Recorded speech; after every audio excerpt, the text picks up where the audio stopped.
पाकिस्तान को हमेशा इस बात का डर रहता है कि कहीं नरेंद्र मोदी ऑपरेशन सिंदूर पार्ट 2 शुरू ना कर दे। और इसी डर में पाकिस्तान कभी चीन के पास जाता है, कभी अमेरिका के पास जाता है, कभी तुर्की के पास। अब पाकिस्तान पहुंच गया है बड़े मुस्लिम देश सऊदी अरब के पास। पाकिस्तान ने सऊदी अरब के साथ जो डील की है, क्या वो पाकिस्तान को ऑपरेशन सिंदूर पार्ट 2 की मार से बचा पाएगी, ये आपको बताऊंगा।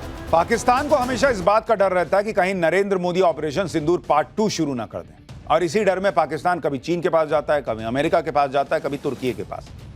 अब पाकिस्तान पहुंच गया है बड़े मुस्लिम देश सऊदी अरब के पास। पाकिस्तान ने सऊदी अरब के साथ जो डील की है, क्या वो पाकिस्तान को ऑपरेशन सिंदूर पार्ट 2 की मार से बचा पाएगी, ये आपको बताऊंगा। लेकिन पहले आपको बताता हूं कि नरेंद्र मोदी के नए भारत से पाकिस्तान क्यों इतना डरा हुआ है। पाकिस्तान को नया डर इसलिए लगा है क्योंकि अब तक पाकिस्तान जिस ट्रंप के नाम पर उछल रहा था, वो ट्रंप आजकल नरेंद्र मोदी का नाम लेते नहीं थक रहे। नरेंद्र मोदी का बर्थडे आया था तो ट्रंप ने सबसे पहले फोन घुमा दिया। अब तो कहा जा रहा है कि ट्रंप भारत पर टैरिफ भी हटा देंगे। भारत सरकार के मुख्य आर्थिक सलाहकार वी अनंत नागेश्वरन ने बड़ा दावा कर दिया है। उन्होंने कहा है कि ऊंचे टैरिफ की वजह से अमेरिका और भारत के बीच पैदा हुए विवाद का समाधान अगले 8 से 10 सप्ताह में निकल सकता है। अमेरिका भारतीय सामान पर लगने वाला 25% का अतिरिक्त पीनल टैरिफ नवंबर तक हटा सकता है। अमेरिका की तरफ से लगाया गया रेसिप्रोकल टैरिफ भी 25% से घटकर 10-15% के बीच आ सकता है। हाल ही में भारत के chief trade negotiator Rajesh Agarwal ने अमेरिका के ट्रेड रिप्रेजेंटेटिव ब्रेंडन लिंच से नई दिल्ली में मुलाकात की। भारत पर अमेरिका के अतिरिक्त टैरिफ लगाने के ऐलान के बाद यह दोनों देशों के बीच पहली आमने सामने की बातचीत थी। यानी केंद्र सरकार के मुख्य आर्थिक सलाहकार का यह बयान आना सीधा सीधा यह हिंट है कि ट्रंप जो है भैया बैकफुट पे जा रहे हैं। और ट्रंप ने भी इसका हिंट दे दिया खुले में। सुनिए ट्रंप ने क्या कहा है। I'm very close to India. I'm very close to the Prime Minister of India. I spoke to him the other day, wished him a happy birthday. We have a very good relationship. He put out a beautiful statement too. We have. यानी Trump दुनिया के सामने फिर ये कहते हुए चले जा रहे हैं कि भाई मेरे तो सबसे अच्छे दोस्त मोदी हैं, मैं तो भारत से बहुत प्यार करता हूं। ट्रंप की तरफ से मैसेज क्लियर है कि अमेरिका भारत से झगड़कर नहीं रह सकता। भारत से झगड़ा करना अमेरिका के लिए पैरों पर कुल्हाड़ी मारने जैसा है। इसलिए ट्रंप अब अपनी गलती सुधार रहे हैं। ट्रंप को पहले लगा था कि भारत पर टैरिफ लगाकर वो भारत को झुका लेंगे, रूस से भारत को दूर कर देंगे, लेकिन भारत ने अलग ही खेल कर दिया। नरेंद्र मोदी चीन पहुंच गए थे, जहां पुतिन और जिनपिंग के साथ मिलकर नया वर्ल्ड ऑर्डर तैयार हो रहा था। ट्रंप की मनमानी का जवाब देने के लिए भारत, रूस, चीन इकट्ठा हुए थे और इसी में RIC यानी रशिया, इंडिया, चाइना के संगठन को फिर से रिवाइव करने की बातें हो रही थी।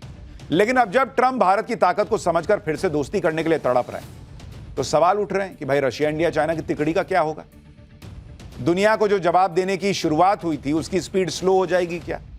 भारत अपने हितों के लिए किसी से दोस्ती नहीं तोड़ेगा, लेकिन किसी एक के पाले में एकदम से नहीं जाएगा।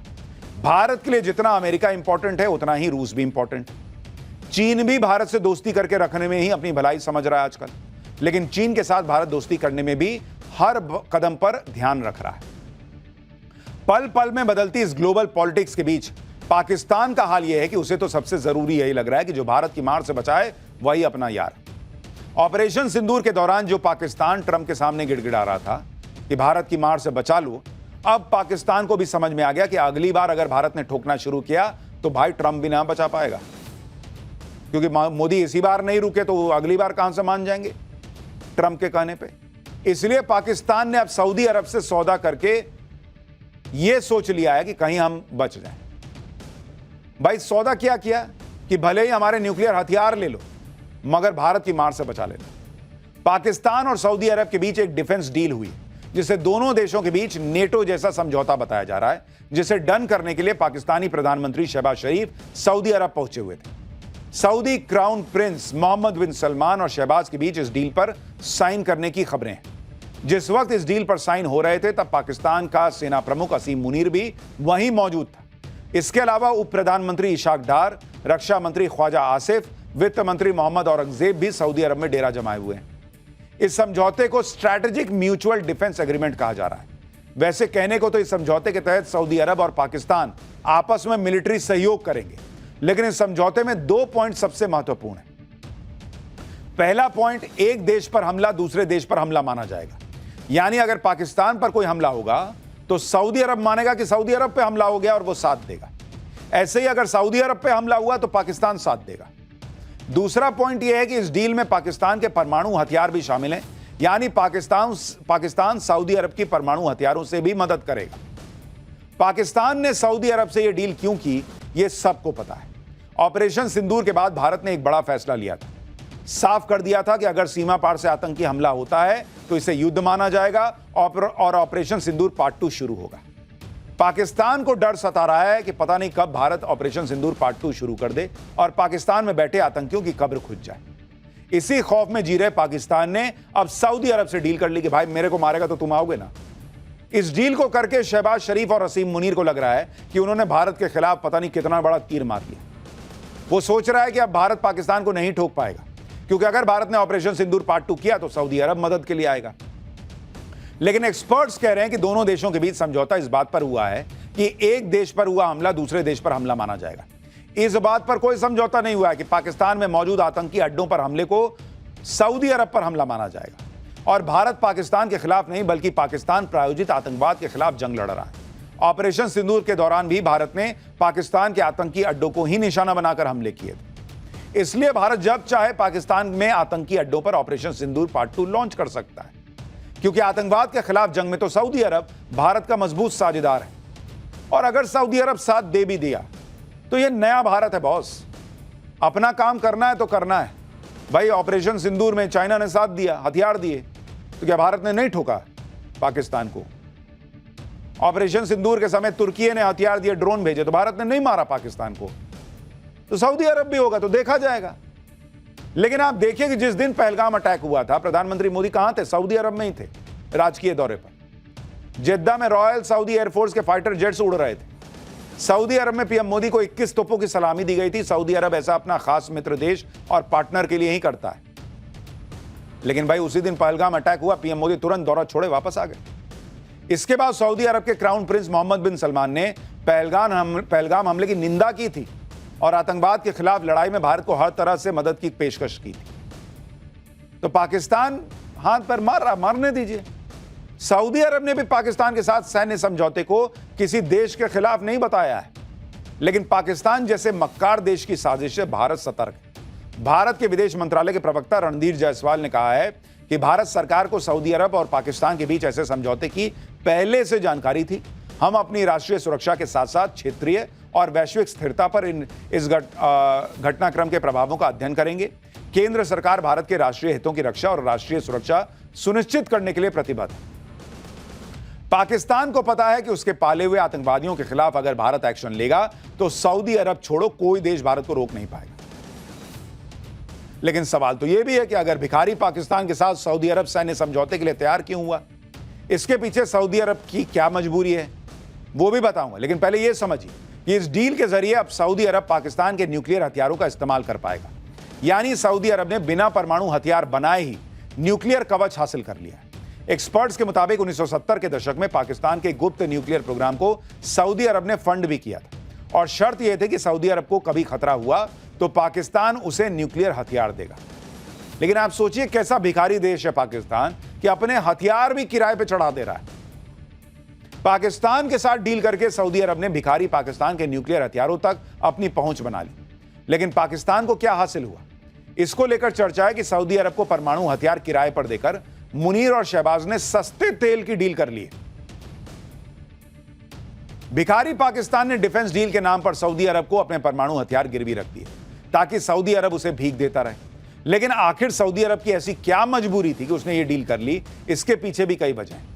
इजराइल का कतर की राजधानी दोहा में अटैक, ईरान से सऊदी अरब के तल्ख रिश्ते, अमेरिका की सुरक्षा गारंटी पर सऊदी अरब का भरोसा टूटना, इस्लामिक मुल्कों को एकजुट करना और पाकिस्तान का परमाणु संपन्न देश होना। लेकिन कहा जा रहा है कि समझौते के पीछे सबसे बड़ी वजह अरब देशों के साथ अमेरिका की धोखेबाजी है।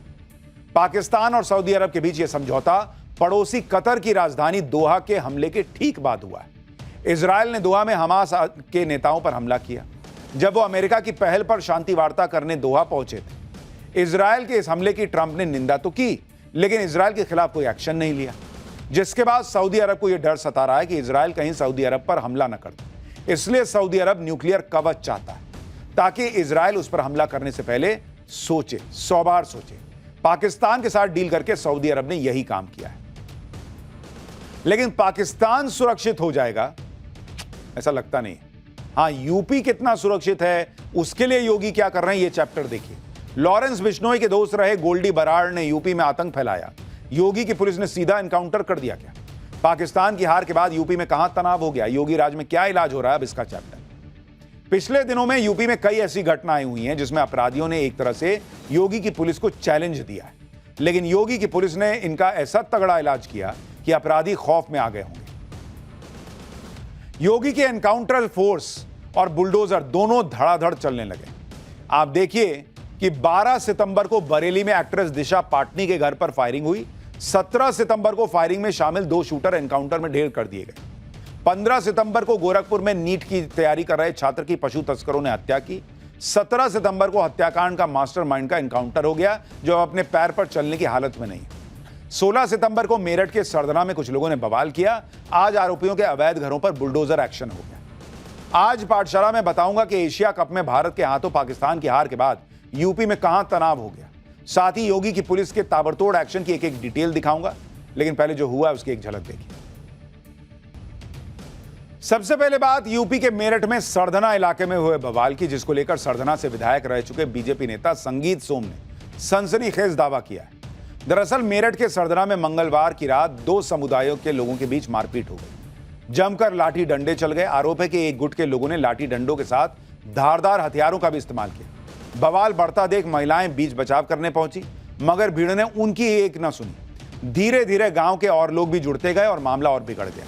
इस बीच बवाल की जानकारी मिलने पर पुलिस मौके पर पहुंची और हालात काबू करने की कोशिश की, लेकिन आरोप है कि भीड़ में मौजूद एक शख्स ने पुलिस वाले की ही लाठी छीन ली और पुलिस की गाड़ी पर हमला कर उसका दरवाजा खोलने की कोशिश की। इस गाड़ी में पुलिस हिरासत में लिए गए लोगों को बैठा रही थी। पुलिस के मुताबिक इस बवाल में 10 से ज्यादा लोग घायल हुए, जिनमें 5 की हालत गंभीर है। बीजेपी नेता संगीत सोम का दावा है कि यह पूरा बवाल एशिया कप में भारत के हाथों पाकिस्तान को मिली करारी हार को लेकर हुआ। संगीत सोम के दावे के मुताबिक पाकिस्तान की हार के बाद से ही तनातनी शुरू हुई, जो बाद में हिंसक झड़प तक पहुंच गई। सुनिए पूरे बवाल पर संगीत सोम ने क्या बताया, फिर बताऊंगा मेरठ के बवालियों पर सीएम योगी ने क्या एक्शन लिया। वहाँ स्थिति यही है कि ये पिछले कई दिन से मामला चल रहा था और कई दिन से ये विषय था कि पाकिस्तान जिस दिन से मैच हारा है उस दिन से वो लोग कुछ ना कुछ गड़बड़ कर रहे थे। और कई जगह, ये एक जगह नहीं कई जगह हुआ है। मैं बता ना, ये पश्चिमी यूपी के अंदर ही क्या मैं कह रहा हूँ यही हुआ। एक तो यही आप पल्लवपुरम थाना क्षेत्र, इसमें कंकरखेड़ा थाना क्षेत्र में जाएंगे, वहां हुआ है। आप लोगों से वहां बात करेंगे, केवल इस क्रिकेट को लेकर हुआ है। ये आप सरदना में जाएंगे तो सरदना में ये जो हुआ है ये भी उसी से जुड़ा हुआ है, ये भी उसी से जुड़ा हुआ है। लेकिन इस तरीके के लोग गुंडई थोड़ी करेंगे भाई, गुंडई थोड़ी करने देंगे, गुंडई तो नहीं करने देंगे। कम से कम मेरे यहाँ तो नहीं कर पाएगा कोई गुंडई। इधर बीजेपी नेता संगीत सोम ने कड़े एक्शन की बात की। उधर सरदना में बवाल के आरोपियों के घर पर धड़धड़ाते हुए बुलडोजर पहुंच गए। बवाल के आरोपी आरिफ और अबरार के घर में हुए अवैध निर्माण को बुलडोजर की मदद से ढहा दिया गया। दोनों पर सरकारी जमीन पर कब्जा करके घर बनाने का आरोप था। दोनों का हिस्सा समेट दिया गया।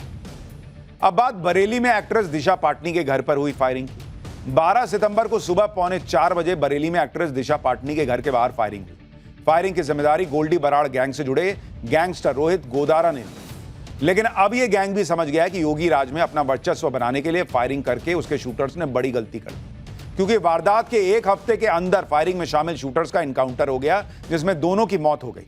यूपी एसटीएफ के मुताबिक सीसीटीवी की फुटेज की जांच में पता चला कि दिशा पाटनी के घर पर फायरिंग में जो 2 शूटर शामिल थे उनमें रविंदर हरियाणा के रोहतक का रहने वाला था, जबकि अरुण सोनीपत का रहने वाला। दोनों गैंगस्टर गोल्डी बराड़ और रोहित गोदारा गैंग के शार्प शूटर थे। वारदात के बाद से यूपी एसटीएफ लगातार इनकी लोकेशन ट्रेस कर रही थी और कल शाम दोनों के गाजियाबाद में होने का पता चला।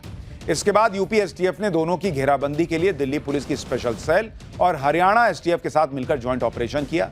खुद को घिरता देख दोनों शूटर्स ने पुलिस पर फायरिंग शुरू कर दी और पुलिस की जीप पर 4 गोलियां लगी। करीब 15 मिनट तक दोनों तरफ से फायरिंग होती रही।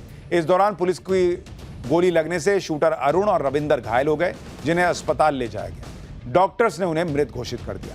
यूपी एसटीएफ के मुताबिक शूटर्स के पास से जिगाना और ग्लॉक जैसी अत्याधुनिक पिस्टल बरामद हुई, जो एक बार में ताबड़तोड़ 15 गोलियां फायर कर सकती हैं। पंजाबी सिंगर सिद्धू मूसेवाला, यूपी के माफिया अतीक अहमद और महाराष्ट्र में एनसीपी नेता बाबा सिद्दीकी के मर्डर में भी जिगाना पिस्टल का इस्तेमाल हुआ। यूपी में आतंक फैलाने की गोल्डी बराड़ गैंग की साजिश को नाकाम करने पर यूपी एसटीएफ के चीफ अमिताभ यश ने बड़ा बयान दिया है। उन्होंने कहा कि इस एनकाउंटर के बाद कोई भी गैंग यूपी में कानून के राज को चैलेंज करने की कोशिश नहीं करेगा। यानी उत्तर प्रदेश में कानून व्यवस्था मेंटेन करने के लिए ताबड़तोड़ एक्शन हो रहा है।